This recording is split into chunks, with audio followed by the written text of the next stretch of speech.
Welcome back to Pinstripe Pulse. Juan Soto is a Yankee.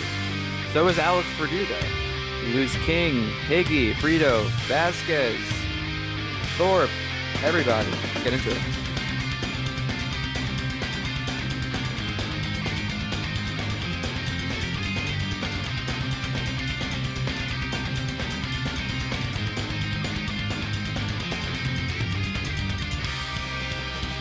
Welcome back to Pinstripe Pulse. We're a few days late, but I think we finally digested the truth that one of the best players in baseball is on the Yankees, and they made a move to go get him. Jake, what did you say before the podcast started?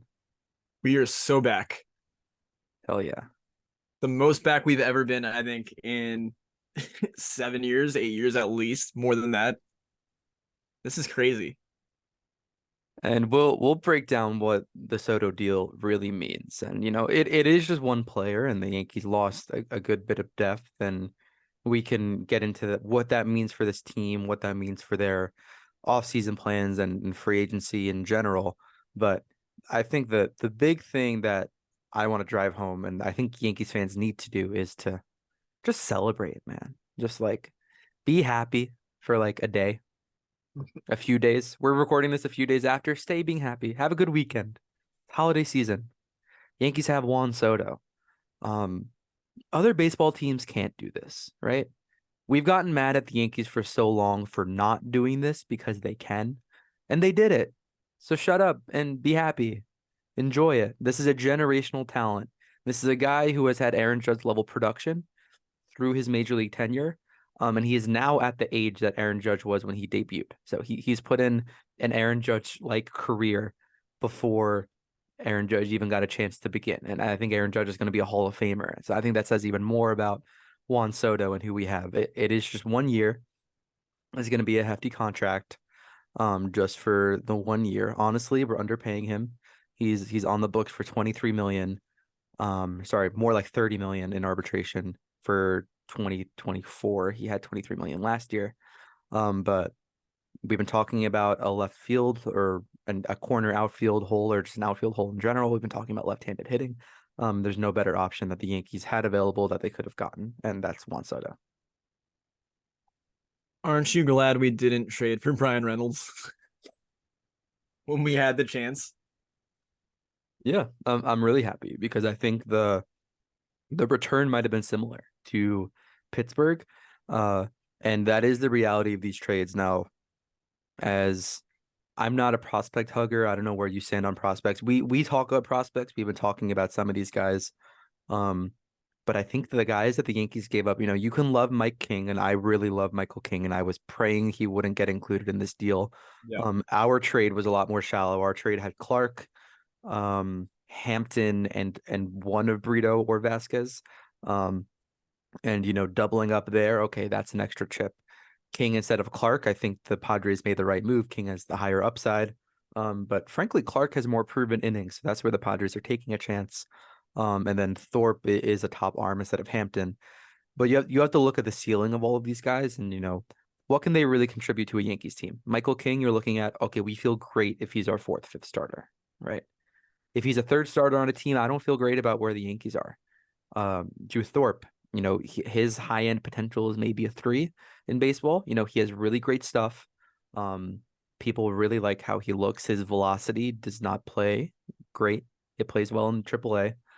But it's been proven at the minor league level. But you're talking about a fastball that tops at around 93 consistently. Brito and Vasquez, we saw them pitch. They did serviceable jobs. They kept us in it for a while. But there's only so many times you can run them out there and expect elite performances that the Yankees offense couldn't keep up with. And that's why you supplement with a top 5 bat in baseball, if not a top 2 or 3, with Juan Soto, because that's what the Yankees' big need was. And their surplus has been developing minor league starting pitching. They gave up 4 pitchers for Soto. They gave up 3 more for Verdugo, who we'll talk about. They got 2 or 3 snaked in the Rule 5 draft. The Yankees surplus is pitching, that minor league pitching, and Matt Blake has done a great job. And that's where he's been valuable to get us someone like this elite level player through the trade market. Yeah, I think the Yankees player development sector of their organization has gotten quite a bit of heat over the years from fans about like not developing their prospects well. The only starting pitcher that we really had like that actually ended up being somewhat successful in recent memory was Sevy. And this is the first time where it feels like we've got quite a bit of a renaissance going on within the farm system. Even though we lost what 7 arms essentially in the last 48 to 72 hours, including the Rule 5 guys as well, it still feels like we didn't completely get depleted from a farm system standpoint. Where we did get depleted is more so on the Major League Ready side. And even there, with the way the initiative that this front office is taking to make these big moves now, it feels like they did that intentionally to add more pressure to themselves, to add not just starting pitching from free agency and trades, but also more elite starting pitching from free agency and trades. So once they traded for Soto, it was a clear indicator that they were going to go all in for Yamamoto. And we have no reason to believe otherwise at this moment. Typically around this time of the year, you hear talks about them being skittish around the 273 tax threshold marker, 250 even. We've seen them spend money before, but still be afraid to really hit that next level. You don't hear any of that right now. This is the first time as a Yankees fan that I can think of recently where there are no financial restraints from a mental aspect or a physical aspect that's going to keep Hal and keep Cashman from fully going all in on a player that they want. And it makes sense when you look at the episode that we did, our last two episodes with building this team, where the team is at, where the salaries are at. DJ LeMahieu, this is going to be his fourth year of his new deal, right? He only has 2 years after. Anthony Rizzo, the Yankees have a team option at the end of this season. If they want to cut ties with Rizzo, he's off the books. Cole, Judge, obviously you're on the hook for a long time. Cole, but they're at their age windows where you need to win with them and extract that value now with a team around them. You're paying Volpe very little, Dominguez very little, and a lot of money's coming off the books. 2-3 years down the line, and the Yankees went out and made a move for Soto. Okay, we think this team is close enough. And I think I kind of agree with them. 2022 they were a team that was close. They were there. In 2023, what got exploited was there was a lot of injuries. Now we criticize the roster and the lack of depth, and that was exploited very quickly because of all of those injuries. But the Yankees are supplementing at that position of need where they played infielders at center and left field all throughout 2023. Now they get Juan Soto in, they supplement with Alex Verdugo. Both of these guys are plus to plus major league hitters. And the Yankees think going for it is now is the time. And if they fail next year, they have no commitment to Soto. They have no commitment to Verdugo. And they retool and pivot from there with their core pieces that they're locked into. Stanton becomes a lot more enticing to get off the books next year if you want to get rid of Stanton and get Soto back. Now is the time. And I think the Yankees realize that they're not in a position to completely retool. They have so much money locked in for this year. They have to stick with the vets. And while they have that, go for it now. They're able to, and these are two optimal, low risk, frankly, deals if you're willing to spend $50 million in 1 year at your chance at a World Series. Not to mention all three of the players, the position players that we picked up right here, all three of them played at least 150 games last season. This is the most durability that we've had in the outfield in a long time. And even though Judge in center field isn't the most ideal situation for preservation, I will also take a Trent Grisham coming in the seventh, eighth, ninth inning almost every game, any day of the week, if that means preserving his body in the ninth and then Judge just slots over to right field. That is a dream scenario. Not to mention we got more left-handed, and that has always been our biggest need. And it finally seems like these are the right moves to supplement where it resolves just about all of our issues from the offensive standpoint. 100%. I mean, we didn't even mention Trent Grisham, who was the second piece that came over in the Padres deal. And I think we should give a quick overview of what the deals were. The Yankees traded Drew Thorpe of the minor leagues pitching, Randy Vasquez, who was in their rotation a bunch last year, Johnny Brito, Michael King, and Kyle Higashioka for Juan Soto, and Trent Grisham. Trent Grisham being a Gold Glove outfielder who was hit below the Mendoza line, in the last few years. He's had some playoff success in spurts, can run into some, but is an elite center fielder. And the Yankees are in a position right now where they do not have to play him starting every day in center field. The other trade, I am forgetting, there was Richard Fitz, Greg Weissert, and I can't find the third. Oh, Nicholas Judas Yes. to the Red Sox for Alex Verdugo. So Verdugo, you're talking about a plus corner outfield defender, someone who can play center field. Aaron Boone has come out and said that Aaron Judge right now is the opening day center fielder. Play Verdugo and Soto at the corners, probably left for Verdugo, right for Soto, to start the year. And you're talking about a team now that you're giving 2023, 48 starts for Oswald Peraza, 50 games, 38 starts for Billy McKinney, 66 for Jake Bowers. I would say 50 of those being in the outfield. Sorry, I said Peraza. I meant Oswaldo Cabrera, who had 80 starts. IKF, 88 starts. What, 40 of those at center field? Maybe Yeah. another 20 of those in left field. So you're talking about all of those are infielders by trade, MLB average, below average, replacement level player outfielders. Now you're going to Juan Soto, who has played over 90% of the games in every season except for the 2020 COVID season, in which he missed 13 games. That was the most he's ever missed in a year since he got called up in mid-May of 2018. He's projected to play 157 games, has been very durable. Alex Verdugo does not miss games until he got benched with the Red Sox down the stretch last year. Grisham has also put in multiple 140 game seasons, and he's going to be a bench piece. Like you said, he's going to be that, pinch run, pinch hit, late inning defense coming in throughout the year. And then you're going to have Jason Dominguez coming back, switch hitting power center fielder where he can slot into the lineup. The Yankees are going to have to make choices about who plays. And you can't assume that Dominguez will get back on time. What this does, and what I like that it does for a 21-year-old Dominguez, is the Yankees don't need him to rush back from injury because they have two all-star level veterans patrolling the outfield and Grisham there who can supplement him, not needing to come back. So if he can take his time, we'll get him back in August, September. And then the Yankees can make a decision on how they construct their roster. But it's a great surplus to have because now they have 5 capable outfielders. Giancarlo Stanton never has to play the outfield, unless they decide to put him in versus lefties and do some interesting platooning there.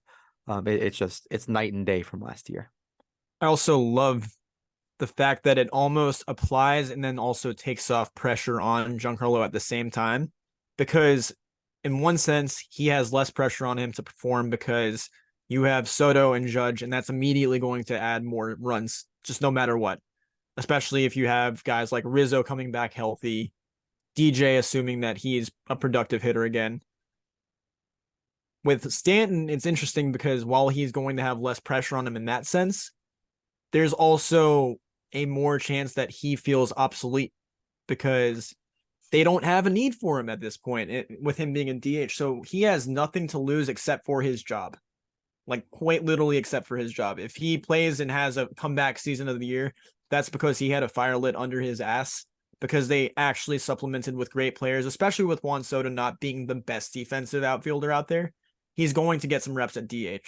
So you better believe that Stan, if he struggles for a month-long period or he gets injured again, it might be one of the last times we see Giancarlo Stanton as an everyday Yankee. And that's a crazy thing to say, but this is the first time where I can actually say with confidence his job security isn't nearly what it used to be. And you better believe that he's coming in more motivated than ever to actually have a good season. Yeah, and like that difference between the 2023 Yankees and the potential 2024 Yankees, we're going down the stretch with a lot of injuries where Giancarlo Stanton is locked in for that 4 spot every single day. When he's off, we're relying on pinch hit at bats, and he's one of the worst pinch hitters in the history of baseball, and it's living or dying with, okay, let's scrap IKF to get on, McKinney to work a walk, get 2 runners on for the hope and a prayer that Stanton runs into one. And once every 25 at bats he does, once every probably more like 16, 17, and then he gets another hit another time. But it's great, like to go from at one point being reliant on him to now not being reliant on him to even not needing him in the lineup. And part of that My biggest thing with Soto, I mean, Soto is elite. We don't have to tell you that, but looking at the stats, looking at everything that he's done, um, the biggest thing I want to highlight aside from those games played, uh, is his projections, his year-to-year projections. Um, he gets on base at a 400 clip every year. Fangraphs, who are notoriously conservative with players who are scared of injuries, even after Judge's 60 home run year, they projected him to hit like 38 to 40 because of injury. And ultimately, they were right. He hit under the projection that they had given for him because there's volatility there. Fangraphs next year projected for Juan Soto 157 games played, a 284 batting average, a 425 on base percentage, a 170 WRC plus, and a 6.8 WAR. So you want to talk about just wins?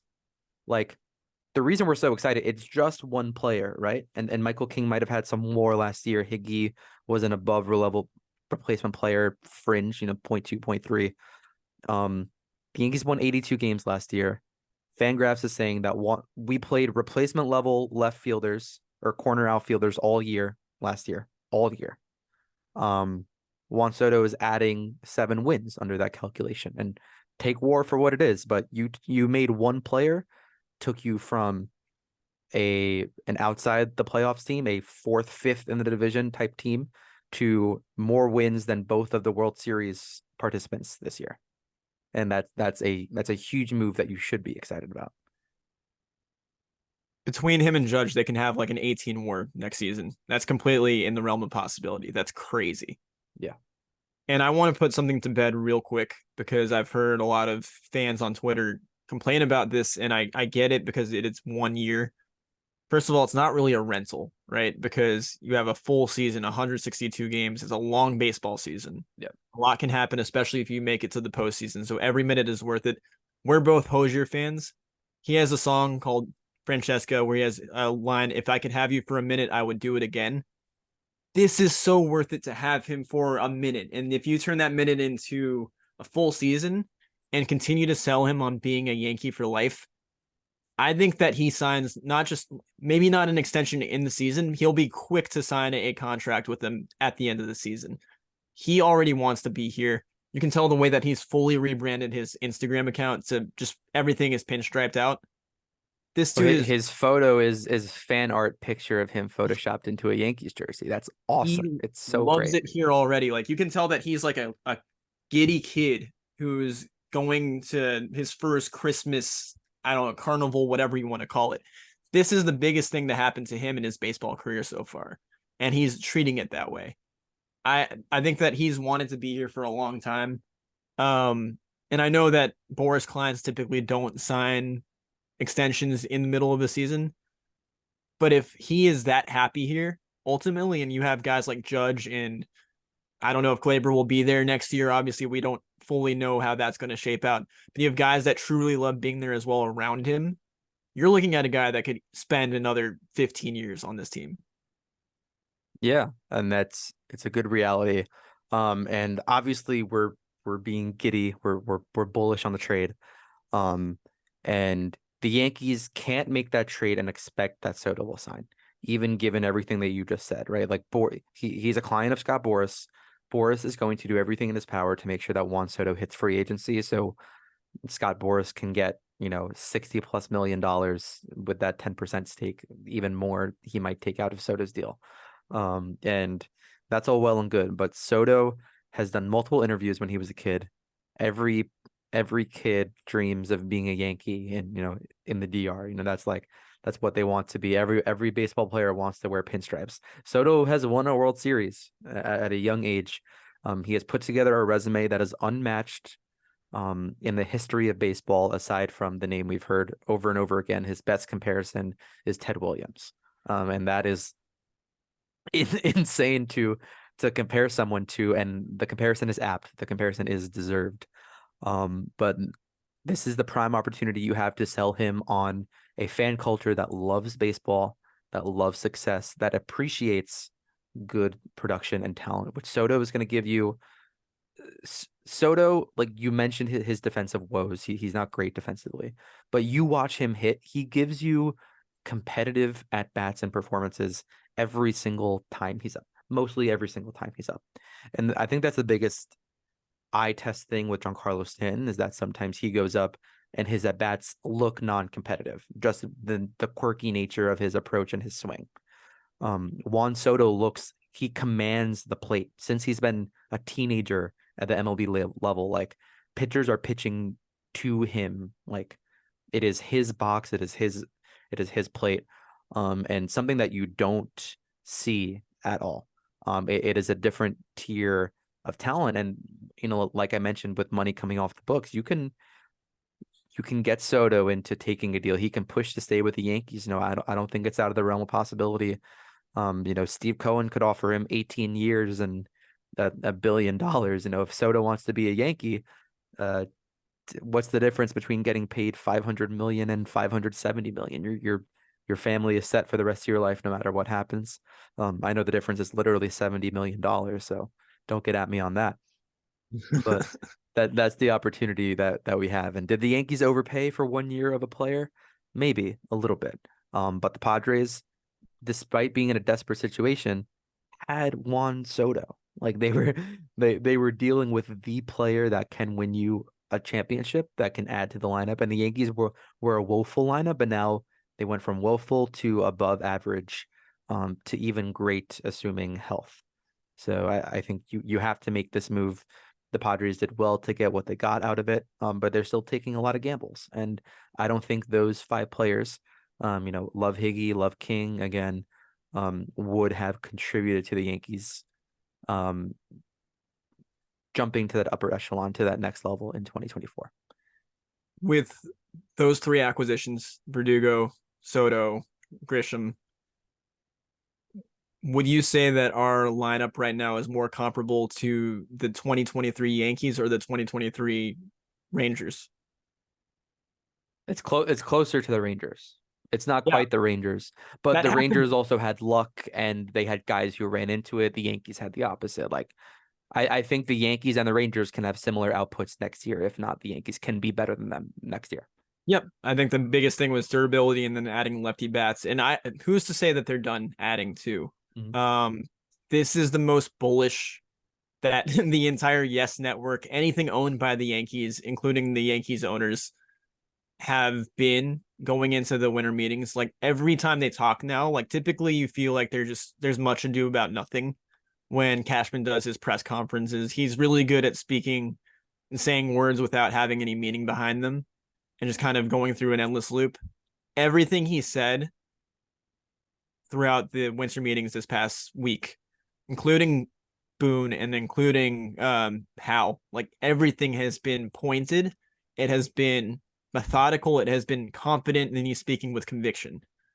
That is something that is so refreshing at this point because it feels like there's a new sense of like intensity behind what their words are, saying. Like it's not just like they're saying empty words and shouting at with no purpose behind it. You can tell that they're out for blood. Going 82-80 last year really did put a damper on every little bit of confidence they had as an organization. And I think that they probably came to a weird impasse earlier this offseason when they had that whole pre-audit situation and that presser where we're pretty fucking good. All of that I feel like was a culmination adding up to where we're at now, which is we need to get on the same page. We are fully operational Death Star. That's where we're at right now. And that being said, I think Yamamoto it's going to be a bidding war no matter what, especially even if Otani ends up not going to the Dodgers. The Dodgers coming into that fight is going to make things very interesting. That being said, I don't think that Hal's going to be afraid to match any offer that's on the table.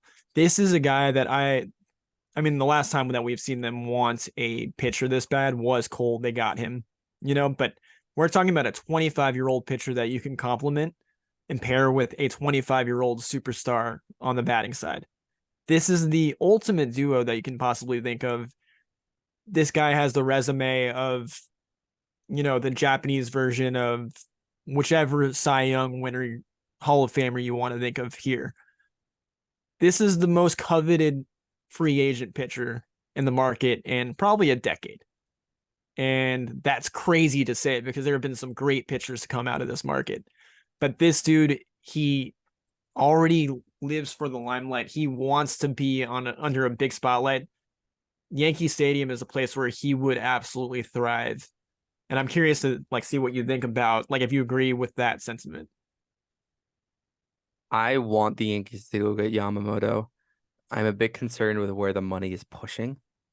But like you said, I think the Yankees are in their mode to go do it right now. Hal is looking to spend. Um, we've developed a window of 2024 where it is win now. And the good thing about Yamamoto is that you're looking at a very, we talked about Yamamoto when we were building our rosters and everything. You're looking at a guy who has projectable stuff to MLB. A bunch of reporters had said that the moment he steps onto a major league mound, he's going to have the best right-handed curveball in baseball. He has a splitter that is comparable to Kodai Senga, who was second, third in the NL Cy Young last year, coming over from Japan. He's 25 years old. He is short, sure. Look how he uses his body, his extension, body, not mechanic comparisons, but in terms of body usage and efficiency comparisons to Tim Lincecum. That's the biggest thing that people have given for him because of how he uses his body, a combination of those Japanese and American mechanics. I want the Yankees to go get him. I think it's going to be a big bidding war. They're meeting with him on Monday, but I think that's the piece that you need, especially given the depth that we've lost in pitching in the last 2 days, to go get that elite level of starter. And now you have 3+ guys who can compete for the Cy Young Award, in theory. Yeah. Nice. And listen, I love King. Kinger is one of my favorite Yankee pitchers to come out of there. I've been saying that he's Corey Kluber 2.0 for a minute. But when you have the ability to potentially sign a 25-year-old perennial superstar pitcher that's ready to go right now, that is exciting. He's pitched in WBC. He thrives under the pressure. He reminds me a lot of Garrett Cole. They have similar demeanors, and the way they carry each other, they carry themselves on the mound is very similar. I think he's a perfect fit. And I'm pretty sure the Yankees are aware of that now, not just because he is who he is, but also because he's the youngest starting pitcher on that market. And if you are going to allocate all that money to win now, you better give it to someone who can also kind of help contribute in the future as well.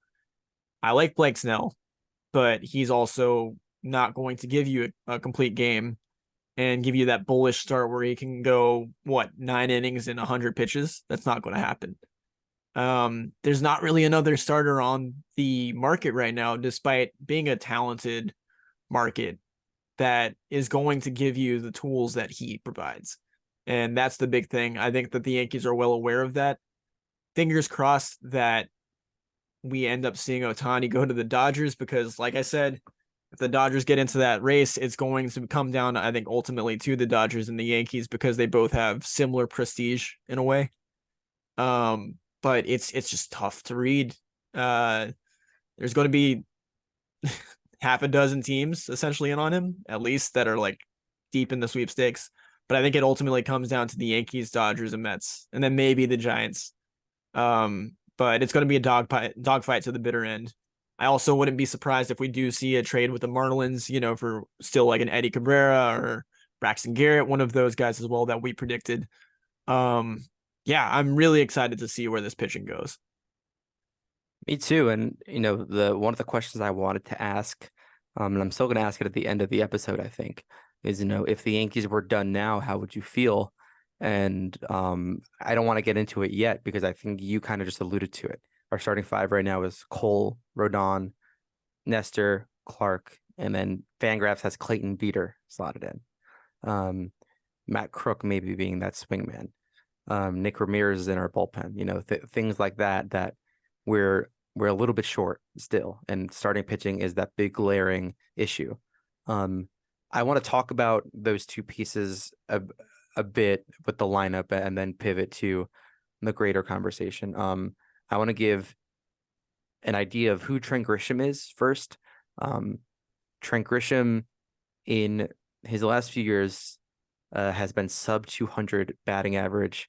In 2022 and 23, he was right around a 300 on base percentage, an OPS plus in the 80s. And he had a 2 WAR in both of those seasons. So being that much below average bat, being athletic and being that elite of a defender, that's an awesome piece. And he's going to be on the bench. If he was slotted in for center field, I'd be concerned. But being a fourth outfielder, that is like the type of fourth outfielder that you want, and the Yankees haven't had. Esteban Florial does not give you that. He doesn't give you that defensive eliteness or that base running skill that Grisham does. I just have to add one little quick thing one little tidbit.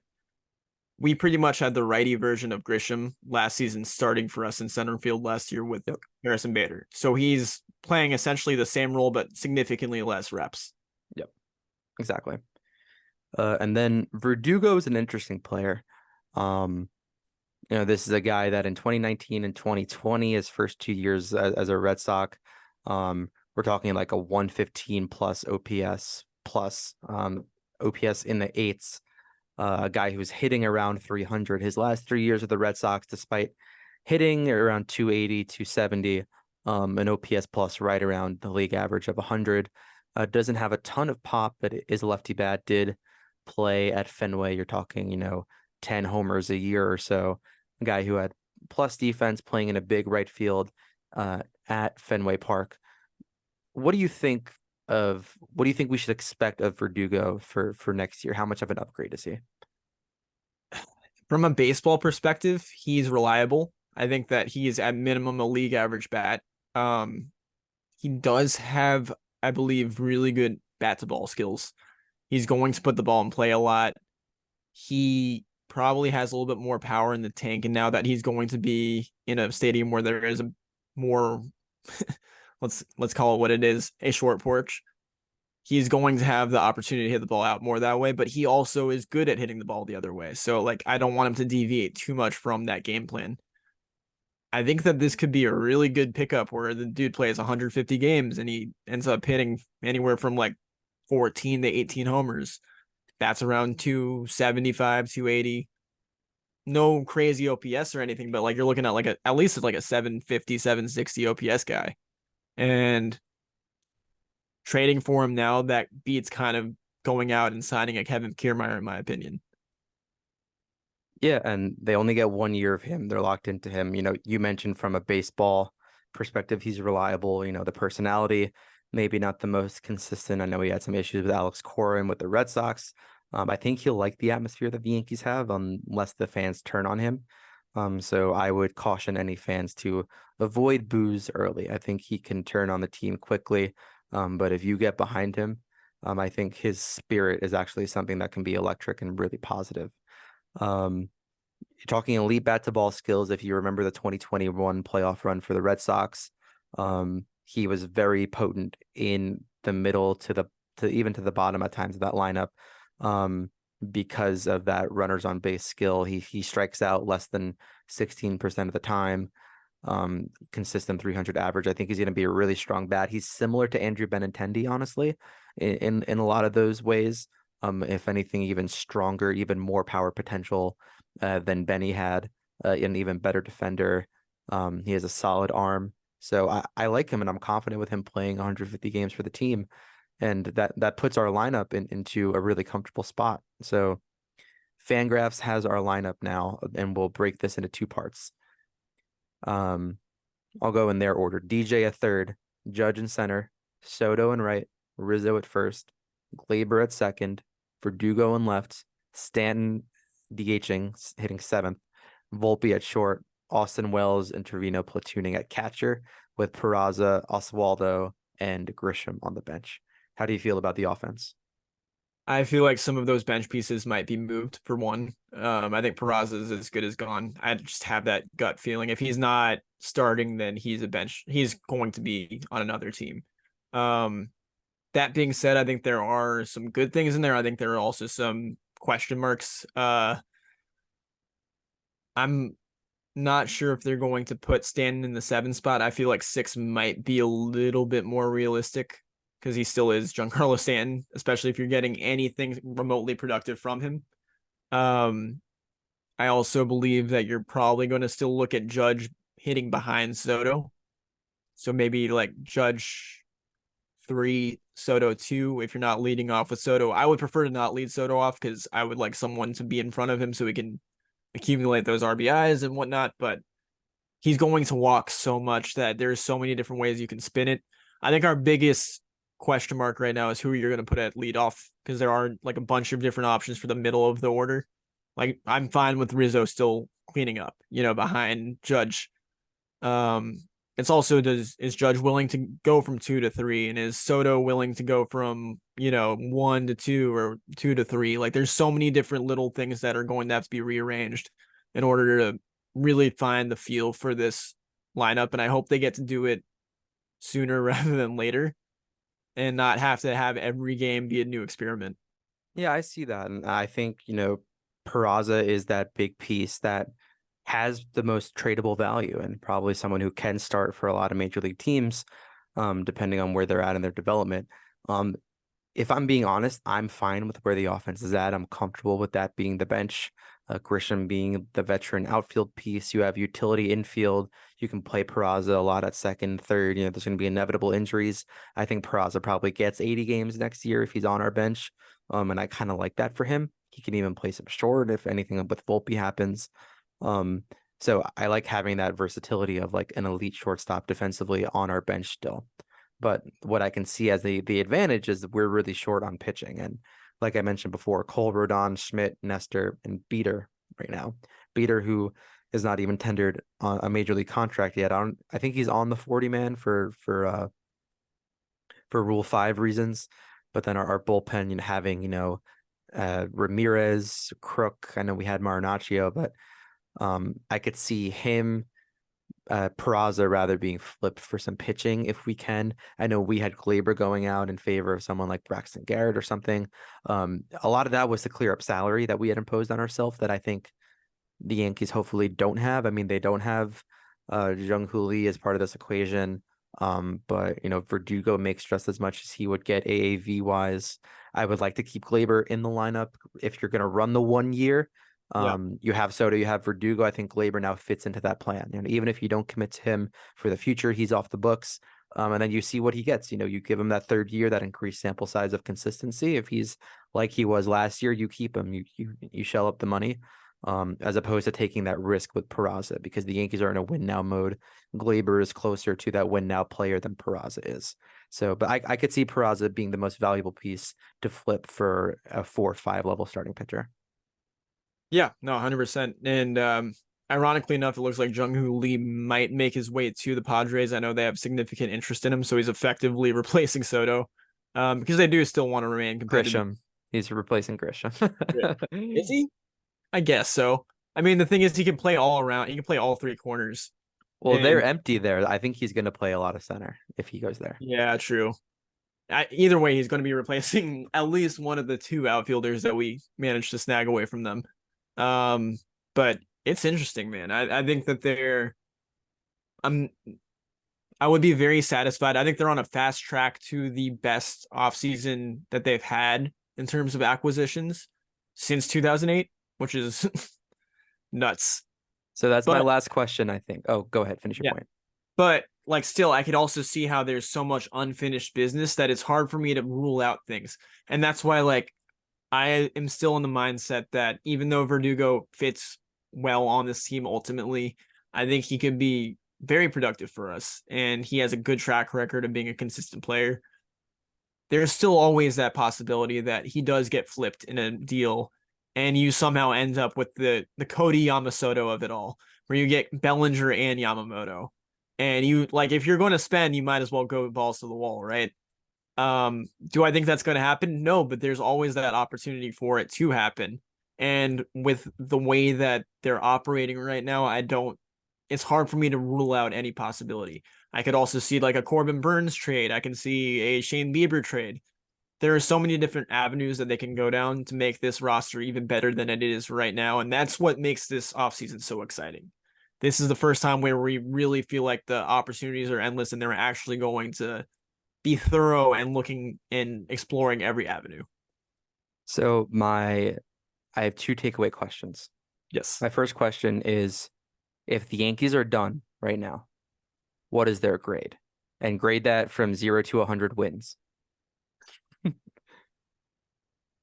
What do you think the 2024 Yankees are next year?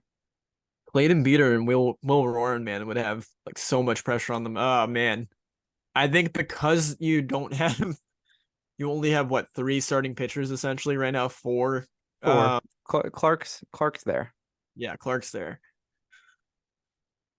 I want to say you're in a wild card spot, but you're 86 not. Yeah, you're middling. Like you are really struggling to get over that fringe. hump. Whereas if you make two more acquisitions for two more starting pitchers and then maybe a bullpen arm, you're looking at a 95 win team. Easy. So let's say the one acquisition is Yamamoto. Are we 90 wins? Yes. And then if you're looking at like divisional World Series caliber, you're talking we get Yamamoto plus another pitcher through a trade. And that can be someone who's like a 3, in my opinion. Yeah. I'd love to see Yamamoto and a Bieber trade or a Burns trade. We have the prospect capital to do it. It's what, like, I have so much more trust now that they're actually either going to utilize their pipeline or they're going to trade their pipeline. Yep. Like it feels like this is the window where not only are like young players going to get a chance to play, like we're seeing Dominguez and Volpe really get their run, but we're also seeing the Yankees not afraid to deal them if the right trade comes about. So, and also the pitching, like we have to give so much credit to that pitching staff, the way that they have developed guys like King and Thorpe, who came kind of out of nowhere and cemented himself as the pitcher of the year in the minors. They can pump out pitchers almost the same way that the Guardians can. And you can't say that 2 or 3 years ago. We had Justice Sheffield and Chance Adams as our top pitching prospects a little while ago. And that is simply not the case anymore. I agree. And I think that's a good place to wrap up. We'll see Monday what happens with the Yankees meeting with Yamamoto on the horizon. We're going full juggernaut. Are we back? So back. But you know who is not back because he's at home because he never got on the plane today? Shohei Ohtani. Yes. Oh boy. I miss the days of flight tracking my free agents. I can't say I'm innocent of it. I did it last year with Judge. Really? I did. On that note, Shohei to the Brewers. Thanks for watching. Talk to you guys. Yeah.